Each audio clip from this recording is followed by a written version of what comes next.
तनुप्रिया का सहेली को पत्र। परिचयात्मक प्रश्न। संदेश पहुंचाने के कौन कौन से साधन हैं? आप किन साधनों से अपने मित्रों को संदेश भेजते हैं? आप ग्रीष्मावकाश कैसे बिताते हैं? क्या आप ग्रीष्मावकाश का सदुपयोग कर पाते हैं? प्रतिबिंब। बालकों में पत्र लिखने का अभ्यास करवाना तथा इसके माध्यम से जल के महत्व से परिचित करवाना। परिकल्पना। क्या आपने किसी मित्र को अपना ग्रीष्मावकाश बिताने हेतु संबंधी पत्र लिखा है? तनुप्रिया ने ग्रीष्मावकाश अपने ननिहाल में बिताया। ननिहाल जाते समय उसकी सहेली स्वाति का पत्र उसे मिला था, जिसमें उसने लिखा था कि ननिहाल से लौटने पर अपने सारे अनुभव पत्र के माध्यम से उसे लिख भेजे। तनुप्रिया कल ननिहाल से लौटी थी, सो आज पत्र लिखने बैठ गई। तनुप्रिया 127 सिविल लाइंस उत्तरी, कानपुर, दिनांक 26 जून 2013। प्रिय सखी स्वाति, नमस्ते। मैं कल ही ननिहाल से लौटी हूँ और आज तुम्हें पत्र लिख रही हूँ। स्वाति, हम लोग रेलगाड़ी द्वारा नानी के यहाँ गए थे। गर्मी बहुत थी। रेलगाड़ी चलने पर आगे आते व पीछे छूटते हुए दृश्यों को देखकर मुझे बहुत अच्छा लग रहा था। ऐसा लगता था जैसे खंबे, पेड़ और मकान पीछे को भागे जा रहे हों। हमारे सामने की बर्थ पर 2 परिवार अपने बच्चों के साथ बैठे हुए थे। उनके बच्चे बहुत रो रहे थे। पता चला कि गर्मी के कारण रो रहे हैं। घर से जो पानी वे लेकर चले थे वह समाप्त हो गया था और बच्चों के कंठ सूखे हुए थे।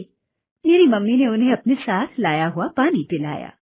मार्ग में एक स्टेशन पर गाड़ी रुकी और सबने प्लेटफॉर्म पर टोंटी से एक ही बोतल पानी भरा। मुझे भी गर्मी सता रही थी। पानी उतना ठंडा न था कि गले को तृप्त कर पाता। प्यास से बेचैनी बढ़ती जा रही थी। इस प्रकार प्यासे कंठ को गर्मी के कारण गुनगुने हुए पानी से तृप्त करने का प्रयास करते हुए हम लोग नानी के घर सहारनपुर पहुँचे। मैंने तो जाते ही नानी से ठंडा पानी मांगा। नानी ने मुझे गोद में लेकर प्यार किया। मैंने स्वयं फ्रिज से ठंडा पानी लेकर पिया और आइसक्रीम खाई। जानती हो स्वाति, उस दिन मुझे लगा कि जल ही जीवन है। यदि पीने का ठंडा शुद्ध पानी न मिले तो क्या दशा होती है। मैंने टीवी पर समाचारों में देखा था, गरीब बस्तियों में लोग पानी के लिए सरकारी टोंटियों पर बड़े बड़े बर्तन लेकर खड़े रहते हैं, परंतु सभी को पर्याप्त पानी नहीं मिल पाता।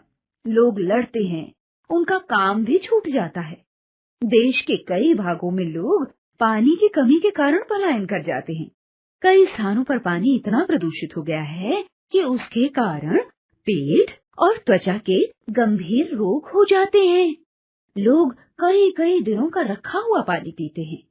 कई स्थानों पर तो लोगों को आवश्यक कार्य हेतु भी जल नहीं मिल पाता। जल की कमी व प्रदूषित जल की इस व्यथा को देख सुनकर मैं निराश सी हो गई हूँ। स्वाति, हम सभी को जल के अपव्यय को रोकना होगा। जल की बचत करनी होगी। यदि धरती पर जल न रहा तो चारों ओर रेगिस्तान दिखाई देगा। हरियाली के अभाव में पशु पक्षी भी न रहेंगे। जल प्रदूषण को रोकना होगा। नदियों के जल की शुद्धता को बनाए रखना होगा। यह प्रयास अभी से प्रारंभ करना होगा।